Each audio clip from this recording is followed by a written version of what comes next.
अस्सलाम वालेकुम फ्रेंड्स, मेरा नाम अब्दुल सत्तार है और आप देख रहे हैं भरोसा नेटवर्क चैनल। आज की इस वीडियो में आपको बताऊंगा मशरक बैंक का एटीएम कार्ड मोबाइल ऐप से एक्टिव कैसे किया जाता है। अगर आपने नया कार्ड लिया है और नहीं जानते कि इसे कैसे एक्टिव करें तो ये वीडियो आखिर तक ज़रूर देखें। अगर वीडियो अच्छी लगे तो चैनल को सब्सक्राइब ज़रूर करें। सबसे पहले आपके पास मशरक बैंक अकाउंट होना लाजमी है। मोबाइल ऐप से ख़ुद भी बना सकते हैं। पूरा तरीका इस चैनल पर अपलोड किया हुआ है। आपकी प्रोफाइल के लोगो के साथ एक छोटा सा बेल का निशान होगा। जैसे आप उस पर क्लिक करेंगे नेक्स्ट पेज ओपन हो जाएगा। इस पेज पर जो भी नोटिफिकेशन होगा वो आपके सामने आ जाएगा और आपने जो भी कार्ड अप्लाई किया होगा इसके नीचे एक्टिव न्यू का ऑप्शन होगा।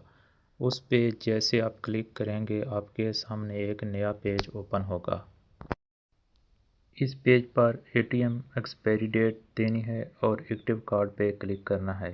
आपके सामने एक नया पेज ओपन होगा। यहाँ पर आपने 4 हिस्सों का पिन कोड बनाना है। ऊपर और नीचे दोनों एक जैसा लिखना है। पिन कोड किसी के साथ शेयर ना करें। आसान नंबर मत रखें। सेट पिन पर क्लिक करना है और आगे नया पेज ओपन होगा। जब आप एक्टिव कार्ड पर क्लिक करते हैं तो आपके सामने ऑथेंटिकेशन वाला पेज आता है। यहाँ ऐप आपसे कहती है कि आपके रजिस्टर्ड मोबाइल नंबर पर एक 6 हिस्सों का कोड भेजा गया है।